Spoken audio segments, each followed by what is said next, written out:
The room they don't rent. A man who drives for a living wasn't supposed to stop in that town. It was one of those places the interstate forgot. A single main street, a boarded-up cinema, a diner where the coffee is brave, but the cups are chipped.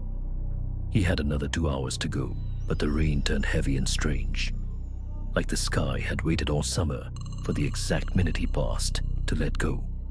His phone dropped to 1 bar, then none. The GPS froze on a blue line that went nowhere.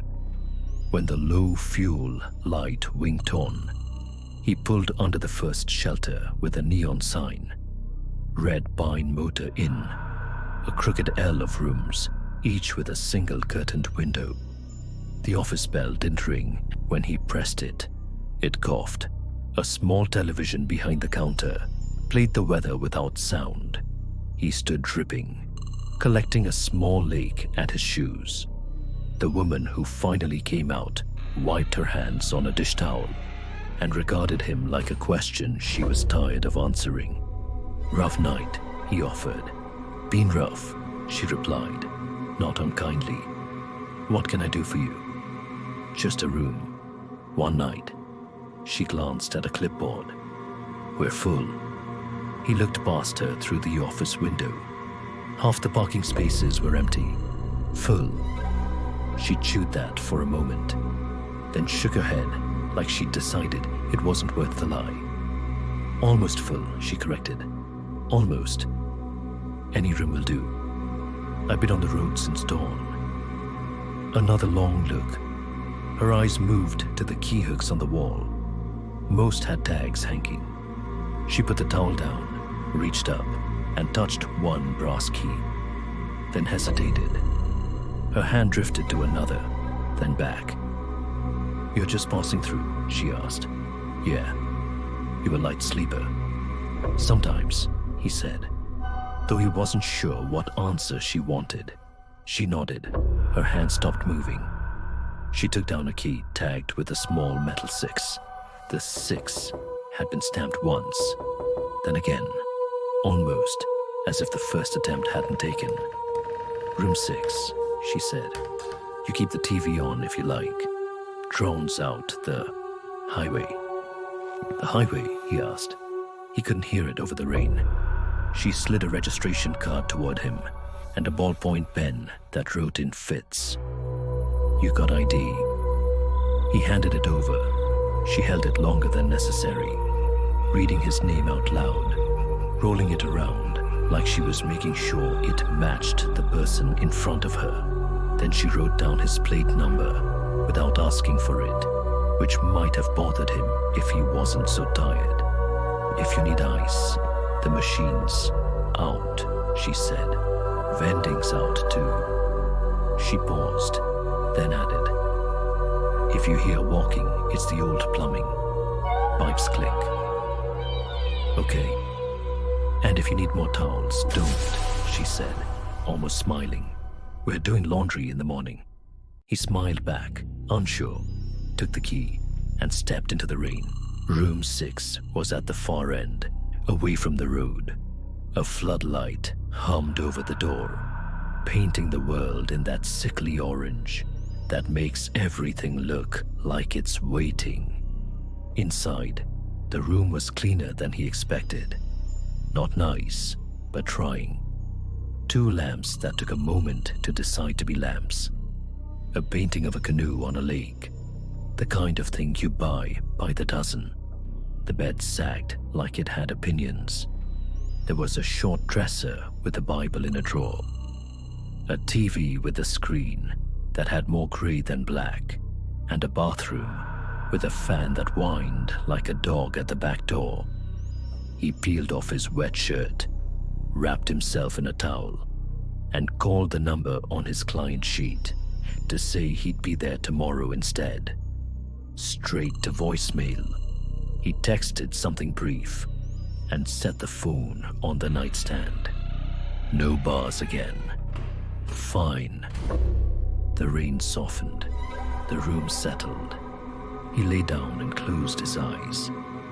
You know, that body-deep relief when you've outrun your day and finally stopped moving. It hit him like warm sand. He must have dozed. He woke because someone was walking above him. Not a creak, not the wind. Steps. A slow, measured pacing that crossed the ceiling left to right, paused, then returned. He rolled over, trying to place it. A second floor. He hadn't seen one. Maybe there was a storage loft, or maybe the rain had tricked his ears. The steps came again, more certain now. They didn't wander. They traced the same line over and over, like someone wearing a bath in wood that never quite gives. He turned on the TV for that highway sound the woman had mentioned. It hissed, struggled, then found a local news anchor whose teeth were optimistic for midnight. The volume didn't change the steps. They kept their rhythm, like a metronome, set to a private patient song. He stood on the bed to press his ear to the ceiling. The paint was cold and smelled faintly of bleach. The steps passed directly over him. They stopped. Something, call it habit, or the kind of curiosity that doesn't feel like curiosity until later, made him knock on the ceiling twice, lightly. Hello? The TV answered. The steps did not. For a full minute, there was nothing, and the silence felt much heavier than the sound had. Then the walking resumed. He climbed down, half embarrassed, half irritated, and pulled on his damp shirt. He opened the door, checked the night air. No one in the lot. No upstairs balcony, because there was no upstairs. And walked back to the office in bare ankles and the cold. The woman was at the counter, knitting. The TV behind her had switched to an infomercial, promising a better life through knives. "Hey," he said, apologetic. "I hate to bother you, but is there some maintenance room above 6? I keep hearing pipes," she said, without looking up. "It sounds like walking." She set the knitting down and met his eyes. She wasn't annoyed. She was considering. "Well," she said finally, "we've got squirrels in the roof sometimes." "That would be some squirrel," he said, before he could stop himself. She gave the ghost of a smile. "Big squirrels. Is there another room?" She glanced at the hooks. The same little stutter of her hand, like two answers were fighting. Then she shook her head. "We're almost full, remember? It settles down." He started to ask, what settles down? But she was already back to knitting. The needles clicked, steady as the steps had been. "Okay, sorry," he said, and left. Back in 6, the steps had stopped. The TV threw a pale light at the curtains. He turned the volume down, not off. The room felt like a place that needed noise to keep its shape. He slept, if he did, in flat pieces, thin panes of rest you can see through. At some point, near 3, he woke again. Not to footsteps this time, to humming. It came from the wall behind the headboard. A man's hum, he thought, though that could have been his brain deciding. Not a song he knew, just a slow, steady syllable, rising and falling as if someone were trying to soothe a restless child, or themselves. He sat up. The humming stopped. He waited, holding his breath in his own hands. It started again, exactly the same note, the same rise, the same fall. He slid his feet to the floor and pressed his ear to the wall. The plaster was warmer here, and he could feel vibration, tiny, like the memory of a voice.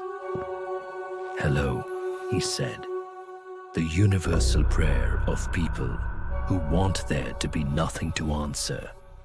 It answered, not with a word, with breath, a whisper of air against the other side of the wall, close enough to fog a mirror if there'd been one there. He slept with the lamps on after that, though he'd have told you different if you'd asked him in the morning. Pride edits. At daylight, the rain had rinsed the town clean and left it colorless. He packed fast, because that's what you do when you don't want to invite a place to keep you. When he dropped the key on the counter, the woman was there with a stack of folded towels. "Sleep okay?" she asked. "Fine," he lied. Then, "Actually, can I ask something? You mentioned squirrels and pipes, but it sounded like footsteps and humming." She worked the towel stack edges neat. "Some folks hear things," she said. "Some don't." "What is it about 6?" he asked. "You almost didn't give me that key." Her mouth did a small thing, tightening, then softening. She looked past him through the office window toward the row of doors, like she was trying to spot something that was trying not to be seen. 21 years ago, she said, we had a regular salesman, not the kind that makes trouble, talked soft, drank tea he brought himself, always asked for 6, said it was quiet. She paused, as if measuring whether to take the next step down a staircase she knew by heart. He didn't check out one morning. Housekeeping found him. He'd passed. Hard, they said. But the way they found him was... She stopped again, then forced a new sentence. He was standing in the middle of the floor, like he'd been pacing and just stopped. Standing, he repeated, because it was a word that didn't make sense next to death. The coroner had some word for it, something about how sometimes the body... She made a gentle, embarrassed gesture with her hands. He must have been walking a while, wore the stain right into the carpet. "And you still rent it?" he said, before he could keep the accusation out of his voice. "We don't, mostly," she said. "But sometimes a storm comes through. Sometimes folks look like they won't make it to the next town. Sometimes rooms fill." He never minded the company, far as I can tell. He must have made a face, because she added, almost soothing, "It's not a mean thing, whatever it is. He walked in life, he walks now. Maybe he just never learned how to lie down." He laughed once, because he thought she meant it as a joke. She didn't laugh. "I'll put a note in the book," she said. "We'll keep 6 empty a while." He didn't ask why she hadn't before. He didn't want to carry any of that out with him. He drove. The sky opened its fist and they got blue again. He told the story to himself in the way you try to make such nights smaller. Old building noises, weather in the walls, a tired brain. By noon, he'd almost convinced himself. He made the meeting, nodded in the right places, shook the right hands. When the client asked about the storm, he found himself saying, "Slept fine," and meant it in that moment as an act of will. That night, in a business hotel with clean carpets that smelled like citrus ambition, he put his bag on the luggage rack and turned on the TV out of habit. Late night reruns, canned laughter. He smiled without hearing it. Then, without thinking why, he put his ear to the wall behind the headboard.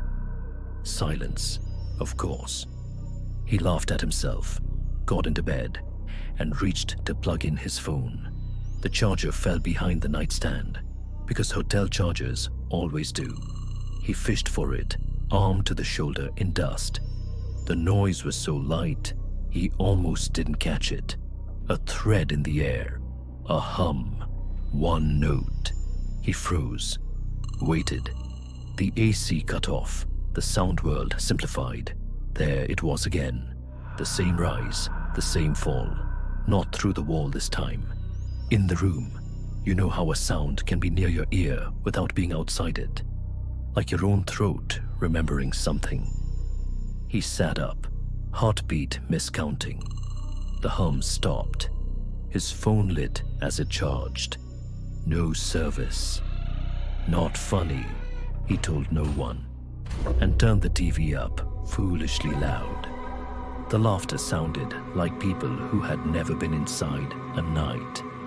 The next week, he didn't think about it during the day and thought about nothing else when it got dark.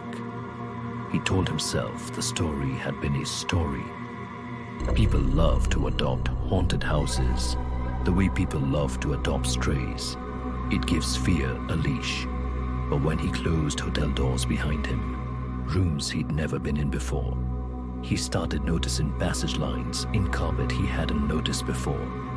Threads worn where people pace between bed and window, bed and door. Every room has them, of course. But now, they felt like roots laid down by someone with more time than destination. He started leaving the bathroom fan on to cover the small silences. He stopped putting his ear to walls. He didn't tell anyone, because what would he tell? That a sound had followed him like a thought you can't prove you had. On the fourth night, after Red Pine, in a town with a harbor and gulls that sounded like arguing children, he woke to the old rhythm. There was no second floor here either. He knew that before he knew he'd looked. The steps were the same length as room 6, the same measured patience. Left to right, turn. Right to left, turn. He lay there, an animal pretending to be a man, pretending to be asleep. Okay, he whispered to the ceiling. His voice surprised him, and the nakedness of the word made him blush in the dark. Okay, I hear you. The steps stopped. He waited, breathing through his nose, counting something he couldn't name. Then, from the corner of the room where the ceiling met the wall, came a small sound like cloth releasing a breath. He doesn't know how else to explain it. It was the sound of something relaxing after being held too long. After that, when he checked into places with numbers on doors, he realized he was looking for the number 6. Sometimes it was there. Sometimes the numbering skipped it, or went 204, 206, because of some renovation logic. When he got 6, he slept like someone who had been expected.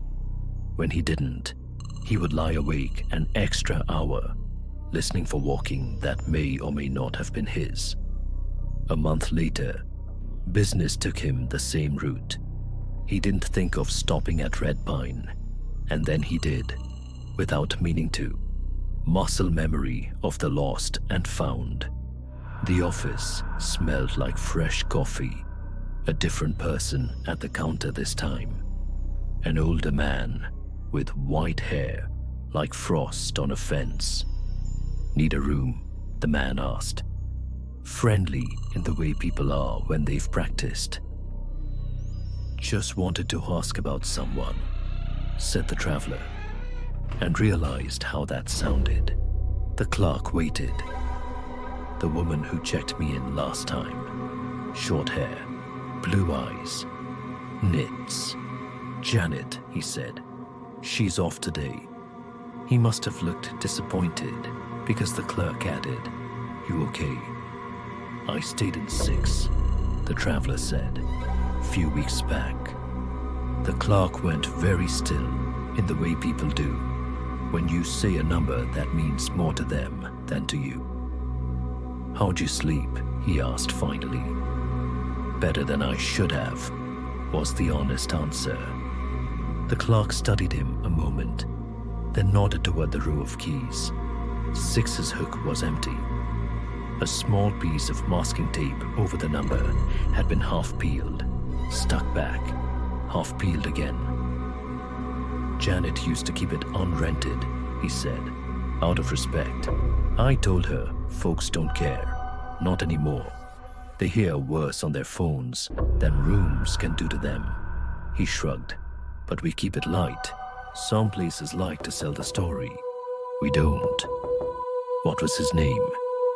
The traveler asked, before he could decide not to. The man blinked, then smiled, surprised. You know, I don't think I ever knew. He was just the man in 6. He looked out the window. Walked that room down to the nails, they said. The traveler left before he could ask another question that would give him any answers. Sometimes, answers make ghosts messier.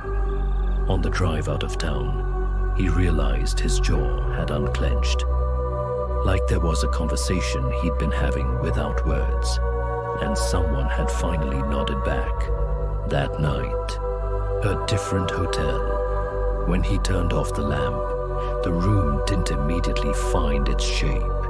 It waited, like a held breath. He listened. The first footfall was no louder than a fingertip on a tabletop. Then another, measured to match. The line they traced across the ceiling belonged to a room that wasn't his, and was. Walk if you have to, he said. Not sure if he was giving permission or asking. But you can rest here. The steps slowed, paused, then, one by one, in a rhythm that sounded like the body remembering itself, they approached the middle of the room and stopped. He waited, breathing evenly. The air grew heavy, not menacing, not kind, simply present, the way a closed book is present. He doesn't know how long they stayed like that. Long enough for his heartbeat to forget the earlier math. Long enough for the room to decide on its shape after all. When sleep came, it came under a strange certainty that some people don't die the way we think they do. Some people stop where they have been going and keep the habit of going as a way of being gone. And some places learn that habit with them. At 3 a.m, he woke once more, not to steps, to quiet. A quiet so complete, he sat up, certain something was wrong. It wasn't. It was the quiet of a room that had remembered how to be only a room again. He lay down, and for the first time in weeks, he slept without pains. He still drives more than is good for him. He still chooses rooms away from ice machines and elevators and families who have mastered being loud. He still doesn't ask for 6, but he notices when he gets it. Sometimes, rarely, in strange towns with generous moons, he feels the ceiling make a small, careful adjustment above him, like someone turning over after a long stand. If he's very tired or very brave, he says, "Good night," and means it in both directions.